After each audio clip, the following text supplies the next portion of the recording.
할렐루야 샬롬하고 우리 인사합니다. 할렐루야 샬롬 샬롬 샬롬 샬롬 샬롬.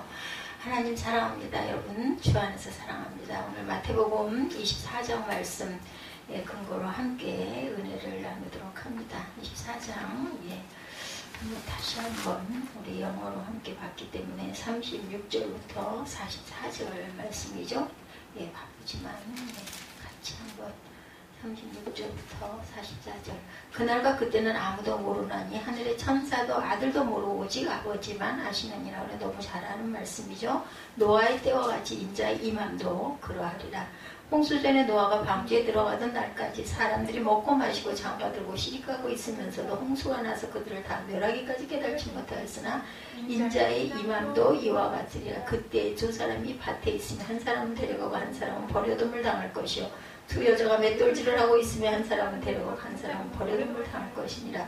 그러므로 깨어있으라. 어느 날에 너희 주가 임할는지 너희가 알지 못함이니라. 너희도 아는 바니 만일 집주인이 도둑이 어느 시각에 올 줄을 알았다면 깨어있어 그 집을 뚫지 못하게 하였으리라. 그러므로 너희도 준비하고 있으라. 생각하지 않은 때에 인자가 오리라. 준비하고 있으라고 말씀하죠. 준비하고 있으라는 말씀은요, 깨어있으라와 같은 말씀입니다. 근데 오늘 저는 제목을 너희도 준비하고 있으라 이 말씀으로 함께 나누도록 합니다. 깨어있으라는 뜻이죠. 같은 말씀이라는 거 알고 갑니다. 영국 어느 지역 예배당에서 예배를 드리는데 갑자기 달이 태양을 가리는 개기일식이 일어났다고 그래요. 아마 저녁에 저녁 예배를 드렸던 거죠. 온 세상이 컴컴해졌어요. 예배를 드리던 사람들은 지구에 종말이 온 줄 알고 웅성거리기 시작을 합니다. 그 가운데도 다행히 자기들은 교회당 안에서 지구의 종말을 맞이하게 되었다 라고 말하며 안도의 한숨을 쉬는 사람도 있었다고 그러죠. 그때 예배를 인도하던 사제가 땡땡땡 종을 쳤습니다. 이게 사제라고 하는 거 보니까는 캐돌릭이었던 것 같죠? 그리고 나지막한 소리로 여러분 조용히 하세요. 지금 주님께서 오신다면 주님께서 오신다고 난리법석을 떠는 모습보다는 경건하게 예배를 드리는 모습을 보기 원하실 것입니다. 그러니 어서 촛불을 켜십시오. 이렇게 말했다고 합니다. 방금 전에 여러분이 읽은 본문 마태복음 24장 36절에서 44절의 말씀, 복음의 사명종이라고 표현할 수 있는 말씀이라고 하네요. 본문은 분명히 여러분에게 영적인 깊은 잠에서 깨어 일어나라는, 준비하라는 복음의 사명종과 같은 말씀이죠. 지금 세대는 한자를 잘 사용하지 않은 세대이기 때문에 자명종이라는 표현을 잘 쓰지 않고 그 단어 대신에 우리 뭐 해요? 알람을 맞추죠. 그리고 그 시간에 알람이 웁니다. 요즘 세상에 얼마나 화려하고 좋은 것들이 많은지 몰라요. 그죠? 버려지는 게 또 너무나 많아서 안타깝습니다. 저처럼 좀 세대가 좀 그 어려운 시대를 지내온 분들은 너무너무 아깝고 너무너무 좋아가지고 지나가다 뭐 버려진 거 있으면 한 번씩 만져보고 갈 정도로 말짱하고 좋은 것들이 너무나 많아요. 그런데 뭐 좁은 공간에서 살려니 더 그렇지 않을까. 또 시대가 지나다 보니까 이건 필요 없어 하다 보니 어쩔 수가 없으니까 버릴 수밖에 없는 또 그 마음도 이해를 합니다.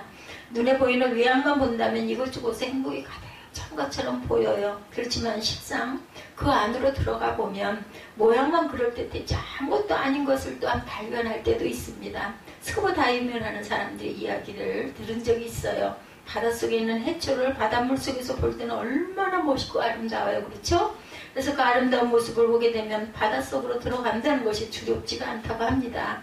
근데 이상하게 그렇게 아름다운 해초를 물 밖으로 건져내놓고 보면 참으로 정말 보잘것이 없어요. 지저분해 보이고 또 뭐 조금 시간이 지나면 정말 그 싱싱한 것도 없어지고 정말 그 흉물스럽게 보이죠. 있어야 할 곳에 있어야 한다라는 거죠.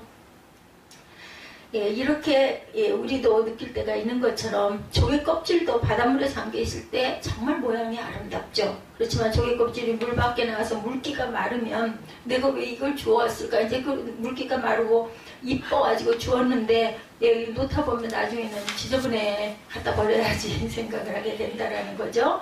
이런 우리의 삶 속에도 인생 여정에도 이런 것들이 마찬가지가 아닐까. 어느 때 보면 그렇게 아름답게 보이고 그럴싸하게 보이는 행복의 조건들이 막상 이루고 나면 정말 고생을 해서 이번에 시험 때도 그러지 않았어요. 죽자고 해서 했는데 너무너무 허망한 거예요. 막 쉬운 얘기로 내가 그 긴 시간을, 그 순간들을 정말 힘들게 눈이 빠지도록 파가지고 공부를 했더니 그건 안 나오고 엄한 것만 나오고 얼마나 억울해요. 그렇게 생각할 게 아니라 그래도 그 부분을 공부하면서 내가 모르던 걸 깨달았으니까 뭐 학점은 별로 좋게는 안 나오겠지만 그래도 감사하다. 이렇게 마음을 뭐 지나간 시간 어떻게 하겠습니까? 민능 성도와 구원받은 성도를 바라보면 그래 특별한 것이 없어 보여요. 육안으로 봐서는 뭐 믿는 사람인지 안 믿는 사람은 뭐 성도인지 비신자인지 알 수가 없을 때가 너무나 많아요. 똑같이 생활을 하기 때문에. 그렇지만 삶의 내용을 보면 차이가 많습니다. 어제 제가 정말 너무너무 막 놀랍다 뭐 이런 이야기를 듣고 하면서 마음속으로 이게 내 힘인가, 하나님께서 내 안에 계셔서 이렇게 구별되게 해주시고 그래도 할 수 있게 해주시고, 저는 늘 감사한 게 할 수 있는 거는 그거까지는 하겠는데 이제 그게 우리가 살다 보면은 너무 힘이 많이 들어갈 때는 딱 신호가 오는 거죠. 근데 정말 기가 막힌 건 그냥 엊그제 같은 경우는 그냥 다 밀어놓고 그냥 오고 아예 그냥 운동도 안 가고 그 뒷날까지 그냥 누워서 쉬고 자고 깨고 그리고 물 마시고 승용물 마시고 계속 그렇게 했어요. 그랬더니 그 다음날 아침에 일어나니까 어제 아침이죠. 그러니까 허리가 말짱한 거야. 아무렇지도 않은 거예요. 그래서 내가 이게 과로다. 너 신경 써라. 이런 그런 내가 표시구나. 그걸 그동안은 그냥 허리가 아파도 참고 막 낑낑 기어다니면서 했는데 이제는 아예 그냥 아주 움직이지를 못하도록 뭐 엉치뼈가 막 무너져 내린 것 같이 시리고 아리고 막 죽겠으니까. 그러니 뭐 들어 누울 수밖에 없죠. 운동도 안 가고. 믿는 사람은 누구나 할 것 없이 나사렛 예수가 인류의 구세주 그리스도라는 진리를 증거하기 위해서 하나님의 공의로운 심판에서 빼냄을 받았다는 거, 우리 모두가 거룩하신 하나님께 의롭다고 인정을 받은 사람, 칭의죠. 그리스도인은 예수 그리스도께서 감당하신 대속의 은혜를 덧입고 하나님의 심판에서 건짐을 받은 존재들이라는 것, 그리고 하나님의 거룩한 자녀가 되는 양자됨의 은혜를 받은 존재죠. 그래서 창조주 하나님을 뭐라고 불러요? 아바 아버지라고. 아람어와 우리말이 너무나 많이 닮았죠. 아바 아버지.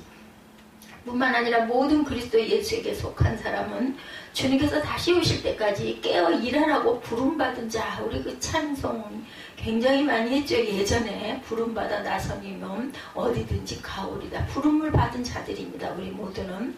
나에 대한 정체성, 즉 나는 누구인가를 말할 때 모든 그리스도인들은 고백하기를 나는 나사렛 예수 그리스도를 통하여 받은 대속과 구원의 은혜 때문에 하나님의 저주와 심판에서 빼내심을 받았다. 하나님의 자녀로 택하심을 믿고 하나님의 교회를 세워가는 일꾼으로 부름을 받은 사람입니다. 라고 우리는 고백해야 한다라는 것. 그래서 그리스도인은 누구나 나사렛 예수 그리스도를 위하여 일하는 일꾼이고, 물론 각자의 직임들이 다릅니다. 그렇죠? 그러나 누가 뭐 대단한 사람이고 누구는 뭐 주방에서 일하는 사람이라고 해서 별 볼 일 없는 그런 그 직임이 아니라는 거.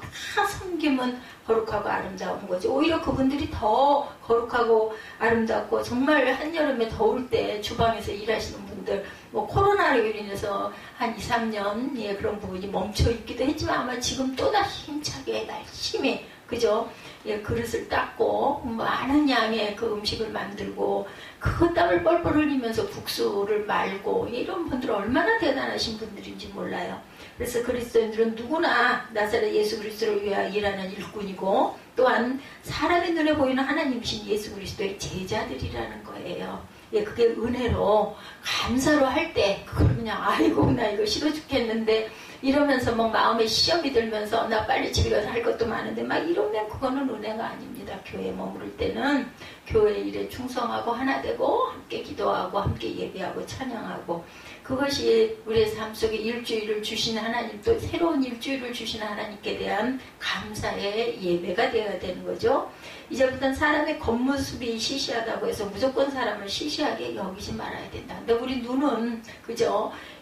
가끔 보면은 정말 대단한 차림에 막 위험 있는 사람 앞에서는 좀 우리가 좀 나도 내 매무새를 이렇게 다듬게 되는데, 그렇지 않은 분들 앞에서 앞에서는 그냥 아무렇지도 않게 행동하는 그런 어쩔 수가 없는 그런 부분이 있습니다. 본문에서 예수께서 제자들에게 말씀하시기를 이제 너희의 구원이 처음 믿을 때보다 가까워졌기 때문에 당신에게 속한 사람이라면 마땅히 깨어 있어야 한다. 준비해라. 이렇게 말씀하시죠.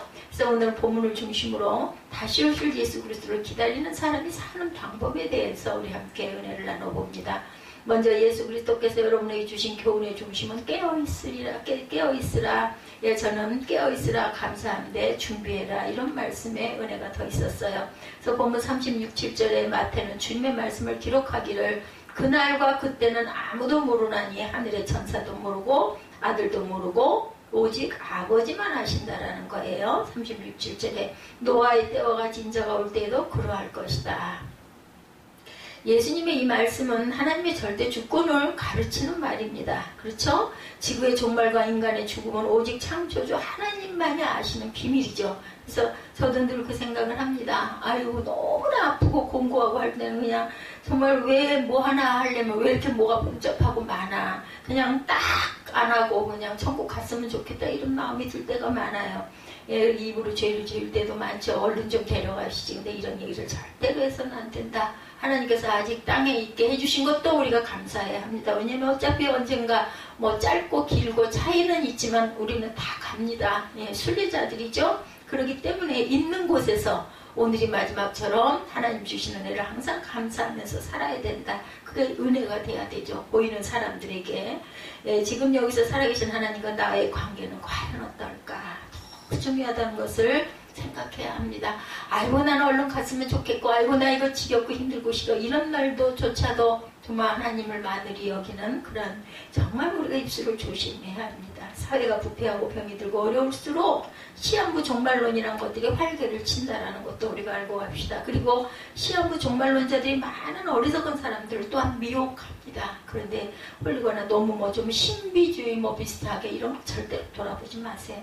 삶이 예배가 돼야 돼. 열심히 내 자리에서 내 맡은 일을 열심히 하면서 살면서 그게 감사하고 그걸로 영광을 돌릴 때 제가 늘 그 수영 얘기를 간간히 합니다. 제 얘기다 보니까 제가 느끼는 부분들이 있어서 많이 하는데 수영할 때도 그래요. 내가 이것도 할 수 있게 해주시니 감사하고 아니 뭐 다른 상급반 사람들처럼 확 그냥 배영도 휙휙 빨리빨리 가면 좋겠지만 그렇게 못하지만 그렇게 너무 빨라가지고 좋을 일이 없으니까 그 정도로 천천히 가게 해주시는 하나님의 은혜가 너무 감사하고 그도 팔다리를 조금씩이라도 저어서 내가 노져서 가면서 하나님을 느끼는 거 내가 살아있음을 감사하는 이것도 예배고 이것도 감사하다 이런 생각을 많이 합니다.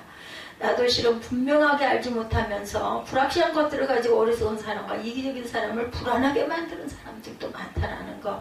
그래서 아무런 대책도 없이 어리석은 사람에게 생업도 포기하고 가정도 포기하고 교회에 들어와서 종말을 맞이할 준비를 해야 한다고 그래가지고 다미성교회 기억하시죠? 이런 사람들인데 그날 그 시간 어땠어요? 아무 일도 일어나지 않죠. 그러면 믿음 안에 온전히 서지 못한 사람은 당장이라도 지옥에 떨어질 것 같아가지고 불안해서 두려워서 어쩔 줄 모르게 된다. 그래서 우리 마음에 두려움과 불안한 마음이 생기면 그건 하나님이 주신 마음이 아니다라고 아시면 됩니다. 하나님은 우리에게 평강을 주시기 위해서 오셨고 우리에게 샬롬하고 인사하신 분이 예수 그리스도시죠. 첫 번째 인사가 샬롬 평안하라고 말씀을 하시는 분이 불안한 마음을 주려고 종말에 때가 예비되어 있다고 성경에 말씀하시진 않아요. 그죠? 그냥 종말이 오든 어찌됐든 우리는 매일매일을 열심히 하나님을 바라보면서 살면 어느 순간 알 수 없어요. 그래서 내가 살아있을 때든 무덤 속에 있을 때든 내 후대 몇 대 후대가 몇십 대 후대가 그때가 돼서 그 순간을 맞이하든 항상 우리는 있는 곳에서 하늘에 가면 하늘에서 땅에 있는 동안은 땅에 있는 동안 그냥 있는 곳에서 열심히 예배하고 하나님만 바라보면 됩니다. 가장 중요한 게 그거죠. 그 깨어있는 자세, 준비하는 자세 늘 필요하죠. 마지막 날처럼 이 순간이 마지막처럼 문제는 영적으로 준비가 되어 있지 않으면 거짓말에 쉽게 속아 넘어간다는 거. 그래서 거짓말에 속지 않으려면 늘상 속사람이 진리 안에서 깨어 있어야 되고 그 진리는 어디 있어요? 성경 안에 있습니다. 그래서 우리가 예배를 자주 드리죠. 우리가 일주일에 한 번 갖고는 너무너무 목이 마르기 때문에 뭐 물론 인터넷 예배도 있고 말씀도 있고 뭐 어디나 뭐 누르고 열면은 설교하시는 분들이 많지만 우리는 또 우리를 모아주시고 지정된 우리의 교회에서 열심히 예배하고 거기서 은혜를 느끼고 또 오늘도 깨어있고 그래서 새벽 예배가 있고 그래서 주중 예배가 있고 주일 예배가 있습니다. 속사람이 늘 깨어있으려면 길이요 진리요 생명이신 예수 그리스도와 교제하는 바른 기도 생활을 쉬지 말아야 된다. 근데 여러분 아셔야 될 것은 기도 생활이라는 게 눈 감고 앉아가지고 기도하고 말하는 것만이 기도 생활은 아니라는 거. 삶이 예배가 될 때 우리의 삶이 또한 기도가 된다라는 거.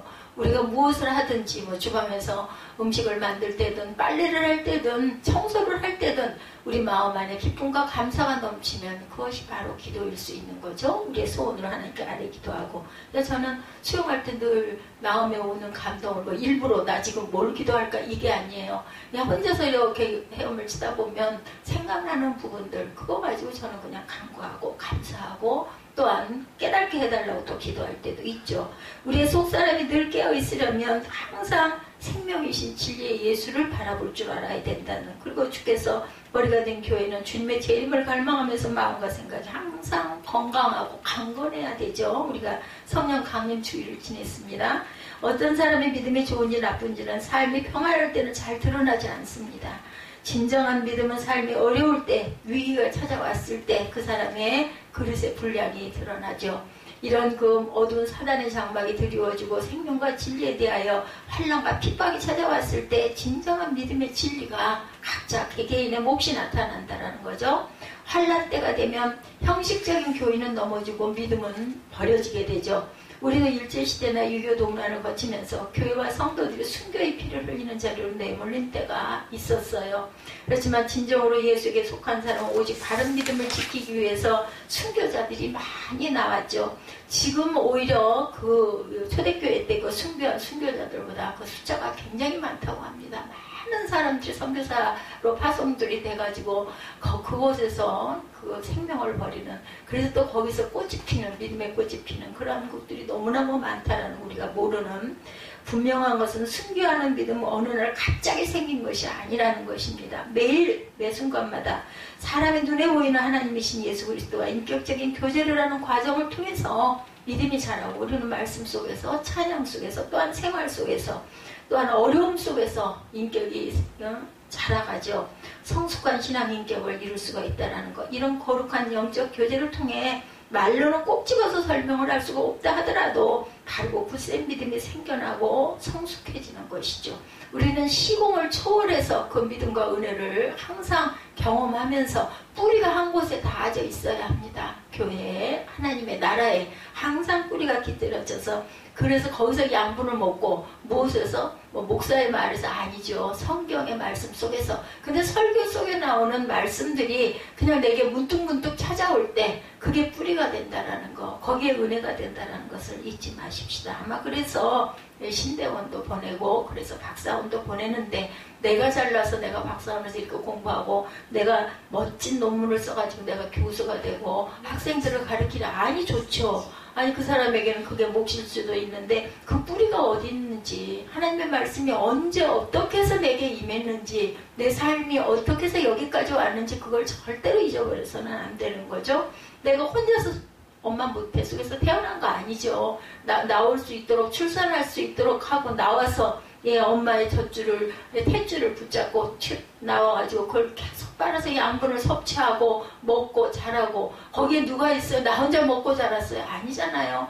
부모님이, 그 부모님이 무식한 부모님일 수도 있어요. 그 어머니가 아무것도 나보다 훨씬 정말 연약하고 이제는 볼품없는 그런 어머니일 수도 있지만 그 어머니를 사랑하고 존중하는 마음이 있어야 합니다. 왜냐면 나를 길러주셨잖아요. 그 어려움을 딛고, 정말 우리 한 30-40년 전에 얼마나 어려운 시대를 살았어요. 먹을 게 없어가지고 정말 거지처럼 이렇게 살면서 자녀는 이렇게 성숙하게 잘 키워서, 거기서 또 잘못돼갖고 죽은 아이들은 또 얼마나 많습니까? 길 잃은 아이는 얼마나 많습니까? 6.25를 겪은 사람들, 6.25 후반기, 바로 6.25 직후에 난 자들도 정말 가난하고 어려운 삶 속에서 버림을 받은 아이들도 얼마나 많아요. 그런데 나를 길러서 내가 이렇게 성장해서 내가 하나님을 알게 되고 내가 신학을 하게 된 거.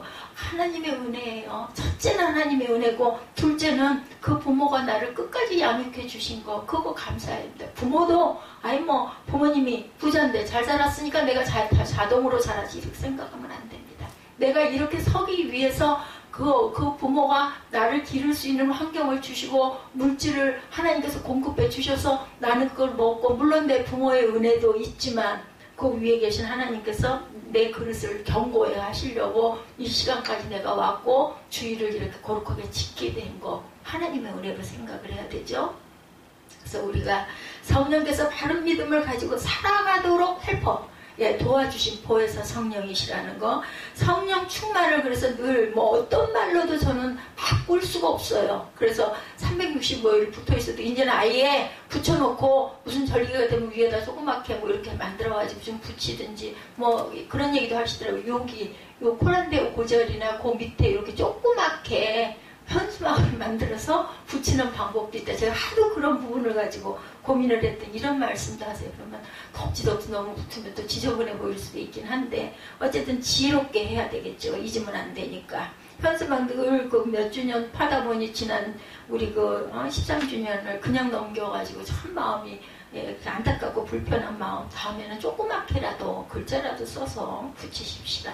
힘드니까 학교에서 어렵고 뻔히 아니까 되도록이면 아유 뭘 해 그러면서도 마음으로는 그래도 아마 하나 파갖고 오겠지 며칠 요거 정도는 그랬는데 못 걸게 되니까 그게 너무 마음이 아프고 왜냐면 그 1주년부터 그 12주년까지 쭉 그걸 놔두니 뭐 그 다음 해는 쓸 수가 없잖아요. 그러면 그냥 한 장을 그냥 쓸까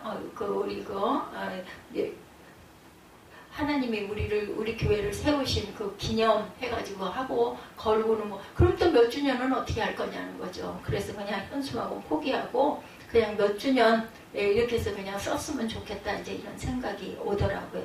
그러니 세월이 가다 보면 자꾸 없어지는 게 너무 많고 새로 생기는 건 없고 하다 보니 자꾸 줄어들고 짧아지고 이런 게 또 안타깝고 가슴이 아프기도 합니다.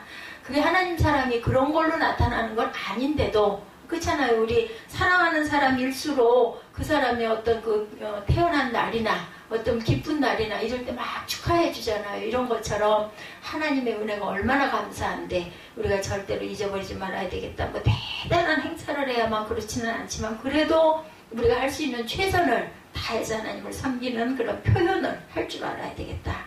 매일 매 순간마다 사람의 눈에 보이는 하나님이신 예수 그리스도와 인격적인 교제를 하는 과정을 통해서 우리는 믿음이 자라고 성숙한 신앙 인격을 이룰 수 있는 것. 근데 좋은 일들 뿐만이 아닙니다. 어렵고 힘든 고난의 시간을 하다가 나중에 뒤돌아보면 아이고 하나님이 지켜주셨지, 아이고 하나님이 붙들어 주셨지, 아이고 하나님이 내가 더 단단해지라고 이런 어려움도 이런 환난도 이런 고난도 겪어갈 수 있게. 야, 어린 날은 아이고 이런 게 왜 와? 내가 예수를 그렇게 열심히 믿고 교회도 나가고 헌금도 하고 내가 이렇게 열심히 섬기고 이렇게 헌신하고 이렇게 오고 있는데 이런 건 좀 지나가게 해주셔야 되는데 왜 이렇게 나한테는 어려움이 이렇게 많이 올까였는데 이제 몇십 년 되다 보니 하필이면 이제는 너무 늦어서 돌아갈 때가 이제 되고 나니 이것도 다 하나님이 나에게 은혜로구나 이런 게 이제 깨달아지면 여러분들 젊을 때 하는 믿음의 은혜를 깨닫고 가시기 바랍니다.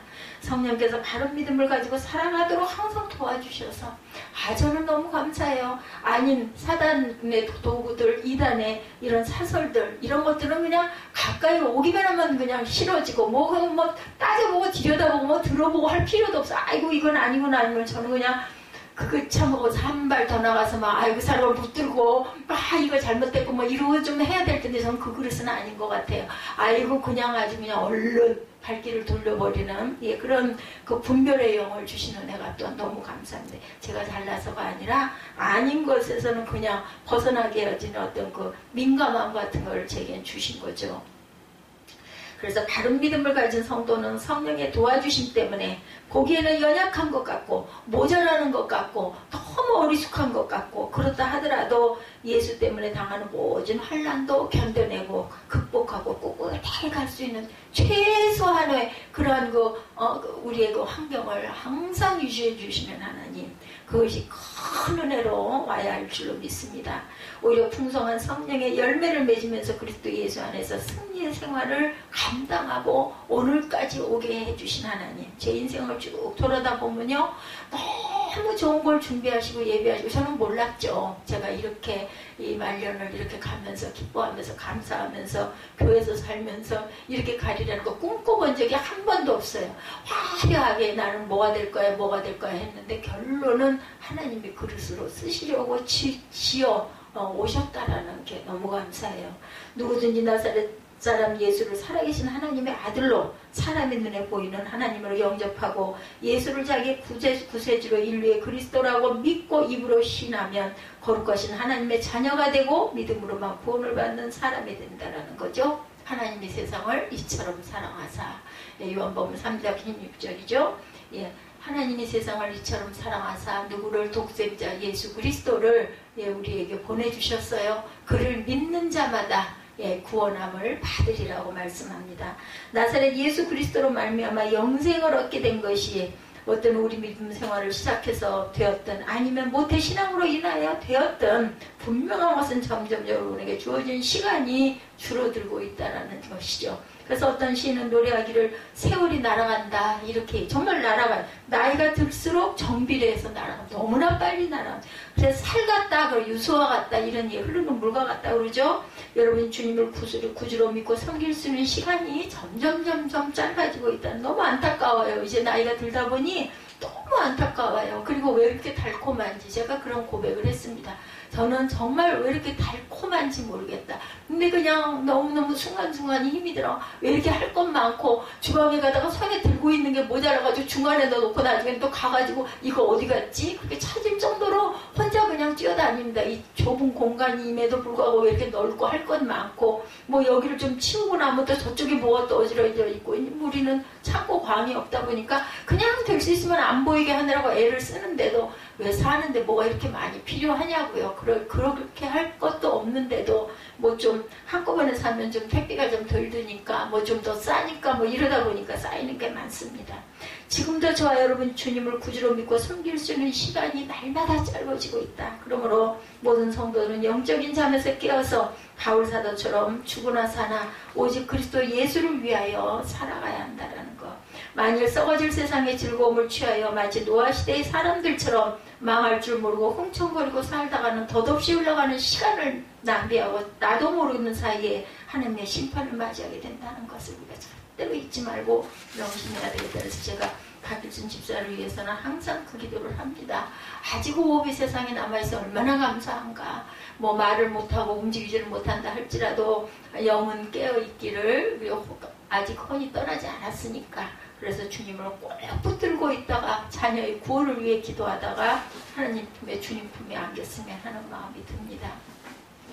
그래서 다행스러운 것은 저와 여러분은 아직도 여기에 있다는 것. 그러니 여러분 지금 이 순간이라는 기회를 절대로 잃어버리지 말자는 거죠. 그런 점에서 바울 사도의 말처럼 지금은 자다가 깨어날 때여야 한다는 것입니다. 할 일은 많은데 절대로 잠을 들자 자서는 안 되기 때문에 주님께서는 여러분에게 깨어있으라고 오늘도 말씀하고 계십니다. 잠을 자야 하는데 잠이 오지 않는 것도 문제지만 잠을 자지 말아야 하는데 자는 것도 문제입니다. 제가 요즘에는 그죠? 좀 살이 쪄서 그럴까요? 좀 둔해졌나요? 근데 그 새벽녘 내내 못 자는데 꼭 보면 아이도 조금은 좀 자야지 하다 보면 깜빡할 때가 너무 많아요. 지혜로운 5 처녀는 예수께서 말씀하신 비유가운데 10 처녀 비유 너무 잘 아시죠? 신랑을 맞이하기 위해서 등불이 아니라 여분의 기름까지 준비를 하고 신랑을 기다립니다. 반면에 어리석은 5 처녀는 등잔만 준비해가지고 신랑을 맞으러 갔다가 신랑이 예정된 시간보다 늦게 도착하자 슬기로운 5 처녀는 여분의 기름으로 등불을 밝히고 신랑을 맞지만 등잔에 기름이 다한 처녀들은 신랑을 맞이하지 못하죠. 이처럼 항상 준비하고 깨어있는 사람은 다시 오실 주님을 맞이할 수가 있어요. 그렇지만 신랑을 맞이할 준비를 하지 못한 사람은 다시 오실 주님을 영접하지 못한다는 점을 늘 유념하는 저와 여러분이 되시기를 주님의 이름으로 축복합니다. 주님은 여러분 모두가 미련한 5 처녀와 같은 삶이 아니라 슬기로운 5 처녀와 같은 삶을 살기를 원하신다는 점을 명심하시기 바랍니다. 주님은 여러분 주변에 깨어서 일하는 수많은 원수가 있기 때문에 성도는 항상 깨어서 준비하고 오늘이 마지막처럼 있어야 되죠. 사단은 지금도 우는 사자처럼 삼킬 것을 두루 찾고 있어요. 배부른 사자는 울지 않습니다. 배부른 사자는 뭐해요? 어슬렁어슬렁 그러다 돌아다니다가 사냥감을 보면 그냥 한 번에 움키죠. 배부른 사자는 금방 사냥감을 쫓지 않는다는 거. 우는 사자는 배고픈 사자예요. 먹잇감을 발견하면 달려들어서 놓치지를 않고 물고 뜯죠. 사단은 성도가 잠을 잘 때 밭에 가라지를 뿌립니다. 지금도 많은 성도가 마치 겟세마네 동산에서 잠자던 제자들처럼 영적으로 깊은 잠에 떨어져 있어요. 예수께서 십자가를 앞두고 기도하시면서 제자들에게 함께 기도할 것을 요청하셨지만 베드로와 야고보와 요한은 예수와 함께 마지막 순간을 깨어 기도하지를 못했다는 것. 함께 기도하는 대신에 제자들은 잠을 이기지 못하고 좁니다. 육신이 연약해서. 그래서 인간이란 진흙으로 빚어진 연약한 존재들이죠. 원수 대제사장들이 보낸 성전 경호원들에게 붙잡혀 끌려갈 때까지 제자들은 잠을 이기지 못해 졸고 있다. 예수께서 원수들에게 붙잡히자 모두 놀라 선생님 예수를 버려둔 채로 각각의 길로 도망칩니다. 바로 직전까지 예수를 위하여 생명을 걸고 충성을 하겠다던 제자들이었어요. 그런데 그들은 깨어 기도할 생각을 하지 않았던 것. 그렇다면 여러분이 제자들을 향하여 손가락질하고 비난할까요? 비난할 자격이 있을까요? 그렇지 못합니다. 제자들의 모습이 바로 나의 모습이고 현실이기 때문이죠. 여러분을 향하여 주님은 지금도 말씀하시기를 깨어있어 기도하라, 준비하라, 때가 가까웠다고 말씀합니다. 이제부터 늘상 그리스도 예수 안에서 깨어있고자 정성을 다하는 저와 여러분이 되시기를 주의 이름으로 축복합니다. 다음으로 38구절 시대가 악하다라고 말씀하죠. 홍수 이전 시대에 노아가 방주에 들어가는 날까지 사람들은 먹고 마시고 장가가고 시집가며 지냈어요. 홍수가 나서 그들을 모두 휩쓸어 가기까지 그들은 아무것도 알지 못했고 인자가 올 때도 그러할 것이다. 이렇게 말씀하시죠. 여러분에게 주어진 시간은 한정이 되어 있습니다. 모든 인간에게는 하루 24시간밖에 주어지지 않아요. 잘난 사람이나 못난 사람이나 부자나 가난한 자나 믿는 자나 안 믿는 자나 무식한 자나 유식한 자나 그렇죠? 인간 모두에게 하루에 24시간이죠. 게다가 이 시간이 얼마나 빠르게 살같이 유수와 같이 흘러가는지 나이가 들수록 점점 빨리 갑니다. 홍수가 나기 전에 노아가 방주에 들어가는 날까지 사람들은 시집가고 장가가고 먹고 마시고 곧 세상의 즐거움만 누리느라 정신이 없었던 거죠. 그래서 예수께서도 말씀하시기를 홍수가 나서 그들을 모두 휩쓸어 가기까지 그들은 아무것도 알지 못하였다. 인자가 올 때도 그러할 것이다 라고 하시죠. 먹고 마시고 장가가고 시집가는 것은 죄가 아니에요. 그렇지만 사람으로 태어나서 본능에만 얽매여 살 수가 없어요. 본능에만 묶여 사는 것은 마치 개나 돼지, 소나 말과 같은 삶을 사는 것과 같다. 먹고 마시고 시집가고 장가가는 것은 하나님께서 정해주신 자연 법칙입니다. 그렇지만 그 중심에 하나님이 계시지 않을 때 그것이 죄가 되는다는 것. 하나님의 영광이 드러나지 않고 인간적인 자랑이 나타날 때 죄가 된다는 것. 우리 겸손해야 되겠죠. 인간적인 욕심이 똘똘 뭉쳐 자기밖에 모르는 이기적인 존재가 될 때 죄가 된다는 것. 먹고 마시는 것은 일상의 삶입니다. 그런데 일상의 평범한 삶 가운데 여러분은 주님의 임재를 늘 체험합니다. 먹을 때, 마실 때, 잘 때, 심지어는 아까 말씀드린 것처럼 공부할 때도 주님을 부르게 됩니다. 성경을 보면 소돔과 고모라의 하나님의 심판이 임하기 직전에 하나님의 사자로부터 멸망의 소식을 들은 롯이 딸과 사위들에게 그 사실을 전하지만 사위들은 장인이 전해진 이야기를 농담으로 여기죠. 결국 유황불이 비같이 쏟아지는 현장에서 한 줌의 재로 사라지고 맙니다. 중국에 일어난 그 쓰촨성의 지진도 지질학자들이 얼마 전부터 보고서를 내면서 경고를 했다고 합니다. 그렇지만 관리들은 한 귀로 듣고 한 귀로 흘렸어요. 그냥 농담으로 여깁니다. 그 결과 엄청난 피해를 당하고 어떻게 수습할지 몰라서 안절부절하는 날을 맞이하게 되죠. 이것이 인생이고 이것이 세상이라는 것. 노아의 시대가 저기 멀리 성경적 속에 갇혀있는 세상이 아니고 저와 여러분이 살아가고 있는 이 현실이 노아의 시대보다 더 악한 세상이고 더 악하면 악했지 못하지 않다는 사실을 잊지 마십시다. 문제는 악한 세상이 문제가 아니라 내가 깨어있느냐 준비하고 있느냐, 이게 중요합니다. 깨어있는 믿음인지 잠자거나 졸고 있는 믿음인지 항상 점검하면서 항상 악한 시대에 대하여 준비된 삶을 살고자 노력하는 저와 여러분 되시기를 주님의 이름으로 축복합니다. 다음으로 말세에는 분명히 구분이 있고 심판이 있다고 말씀하죠. 그래서 마태는 본문 40절에 41절에 예수님의 말씀을 기록하기를 그때 두 사람이 밭에 있을 터이나 하나는 데려가고 하나는 버려둠을 받을 것이다. 두 여자가 맷돌을 갈고 있을 터이나 하나는 데려가고 하나는 버려둘 것이다 라고 말씀합니다. 예수님의 말씀은 그날이 되면 두 사람이 밭을 갈고 있는데 하나는 데려가고 하나는 버림을 받는다. 예, 여러분이 몰라 그렇죠. 얼마나 기가 막히고 어이없이 세상을 떠나는 일들이 많은지 모릅니다. 우리 이 순간도 그렇죠. 예, 사망자들이 순간순간 나오죠. 또 두 여자가 맷돌을 돌리고 있는데 한 사람은 데려감을 당하고 한 사람은 버려둠을 당하게 될 것이라는 그 열심히 일하는 노동 현장, 그곳에서도 이런 일이 일어난다. 산업재해를 당하게 될 것을 말씀하고 있는 거죠. 일하다 갑자기 사고를 당하고 다치고 죽기도 합니다. 사람이 죽음을 맞이하는데 시한부 인생으로 6개월, 3개월 이렇게 예고된 종말일 수도 있어요. 그러나 전혀 예고되지 못한 갑작스러운 어느 날 갑자기 일어나 봤더니 멀쩡하게 주무신 분이 아침에 보니까 인사로 가보니까 어머니가 소리가 없어. 돌아가셨어요. 멀쩡하게 건강하시던 분 알 수가 없다라는 거죠.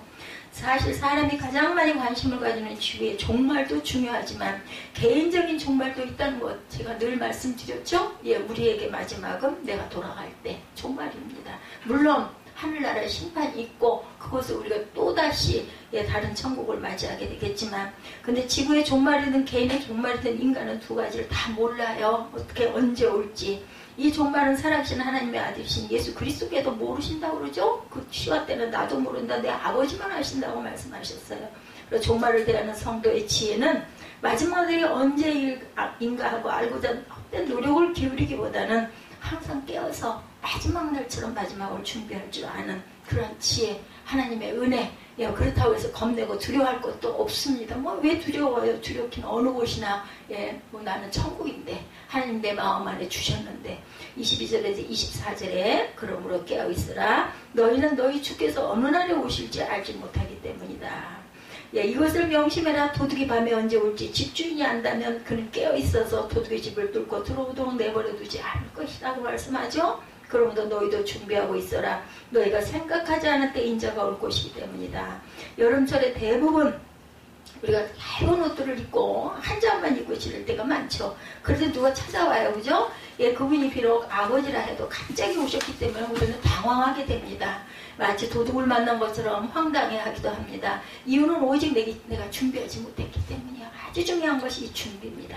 분명히 기억할 것은 기회는 지금이라는 것이죠. 그릇으로 쓰이게 위하여 우리가 어떻게 해요? 그릇이 준비되어야 한다. 깨끗이 닦인 그릇이 되어서 기다리고 있어야 한다라는 것 절대 잊지 마시기 바랍니다. 요나는 세상과 환경이 잠을 깨울 때까지 배 밑창에서 잠을 자다가 불신 세상에 하나님을 증거할 기회를 낭비했어요. 겟세마네 동산에서 예수와 함께 깨어있지 못하고 졸던 제자들은 가장 중요한 순간에 준비하지 못해 당하여 선생님을 버리고 도망을 치고 맙니다. 만일 여러분도 이처럼 영원히 잠들어 있다면 지금 당장 웨이크업 깨어 일어나시기 바랍니다.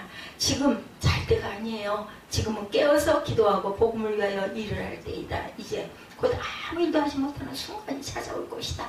뭐 선교사로 어디를 나가고 이게 꼭 중요한 게 아니죠. 내 자리에서 내가 할 수 있는 최선의 것을 하나님의 은혜와 영광을 위해서 감사하며 감당할 때 그것이 우리가 깨어있는 도둑처럼 임할 마지막 때를 준비하는 자들이라는 것. 주님께서 그러는 것은 믿는 사람을 도둑처럼 임하겠다라고 말씀하시죠. 윗글에 믿는 사람을 힘들게 하기 위해서 죽이기 위해서 하시는 것이 아니라는 것. 만일 집주인이 어느 시간에 도적이 온다는 것을 알면 충분히 준비를 해서 도적에게 털리지 않고 오히려 도적을 붙잡거나 쫓아낼 수가 있어요.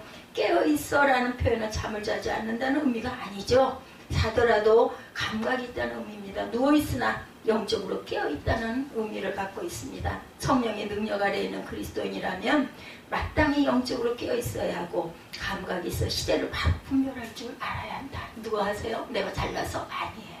성령께서 알게 하시고 깨닫게 하시기 때문에 우리는 두려워할 일은 없습니다. 깨어있어 기름을 준비하는 사람이자 이 시대를 복되게 만드는 삶을 살아가는 저와 여러분이 되시기를 주님의 이름으로 축복합니다.